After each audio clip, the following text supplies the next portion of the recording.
toda a vida viñan, desde que son ao mar feiras, e se enchen como eu. É o conto de sempre. Uns comprar e outros vender e ala. E outros virarem.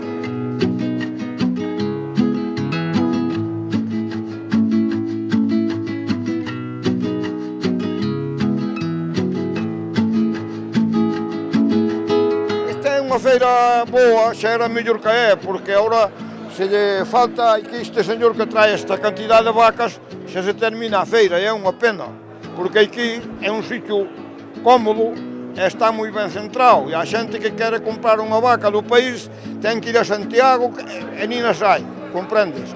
E é unha pena que esta feira tiñan que lle dar máis éxito que a ten.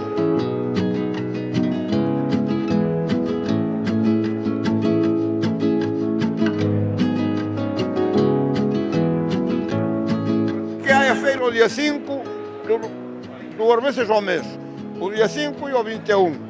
E que é máis ben ganado do país. Antes viñan coas pintas, pero agora os señores que teñen vacas pintas non as sacan á venta. Teñenas para a produción do leite, comprendes?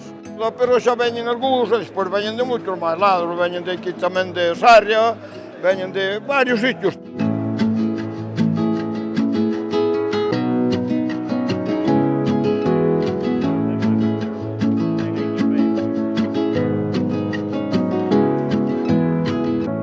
A xente ten pouco dinheiro. A feira das boas que hai agora para o ganado de vida. O ganado de vida é para producir, é para ter máis tempo. E a de matar xa son para matar, e non son para a vida. Desde os 14 anos xa fui con meu pai ás feiras. E despois seguín hasta os 60 e algo tuve que parar por o corazón. E anduve moito, sí. No meu tempo, o que traballaba, sabía traballar, ganaba. E andaba solto. Non é como hoxe, que veña desinfeccións para nada e veña para os cartos. E das que despois andabas tranquilo, unha guía de documentación, era máis. A xente nova non quere traballar, non quere ganado. Entonces, isto vai cada vez menos hasta que terminará por nada. Darlles axudas para que podan ter, pero axudas non dan. Dan que saquen os cuartos.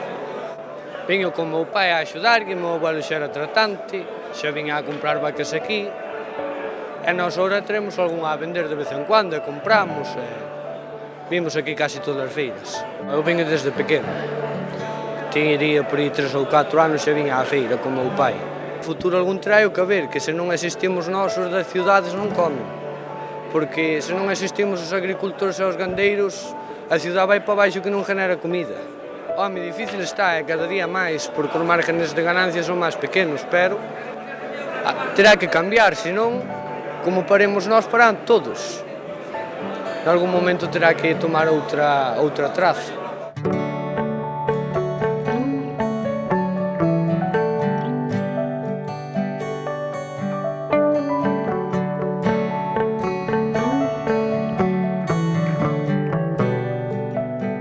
Moito traballo e pouca ganancia, moito traballo.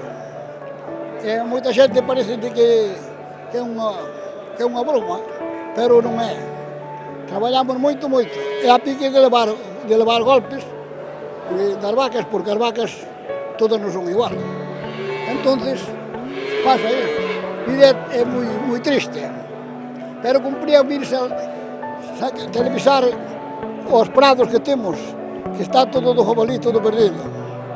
Ás 7 da mañá hai que empezar. E agora a noite, agora que te cadra. Algunhas veces se cadra, está unhas ás 7 da tarde na casa, e outras veces ás 12 da noite. Hai que ir por un lado a pato a repartir nas vacas. Deixei o fillo, agora eu veño para axudarlle por pasar o tempo tamén. Nos levantámonos ás 5 da mañán, chegamos aquí ás 8 e hasta por aí ás 4 ou 5 da tarde non se marcha, hai 2 horas para chegar alá outra vez. E ocupa-che o día inteiro, casi.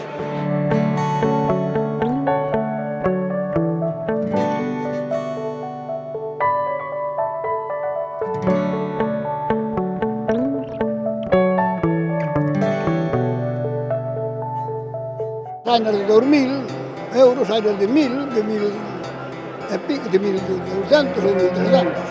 Eso, máis ou menos. Son precios razonables. Sí, sí. Tiñan que dar máis para o que costa toda a vida. É para o que temos que pagar de impuestos. Depende do tipo que sean.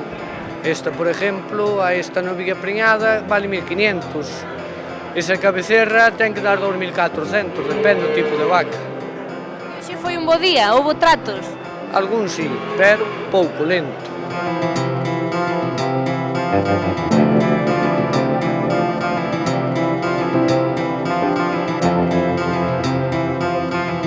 Hai que defenderse na vida, hai que saber comprar e saber vender, comprendes? En todas non se gana. Tenche que gustarche os animales e ter un pouco de labio para vendelas, pero pouco máis, non che ten ninguna ciencia. Dáballe consellos que non fixera mal a nadie e que fora legal como ten que ser, como é. Porque se non é legal, non pode vender, porque nadie me aprenda. Pensaremos todos igual a ver como era a cousa. Pero bueno, eu de momento sempre cumplín ben, o meu pai de perdono foi tamén, e sempre como é debido, e o fillo igual. O fillo, o que diga é como se escribira.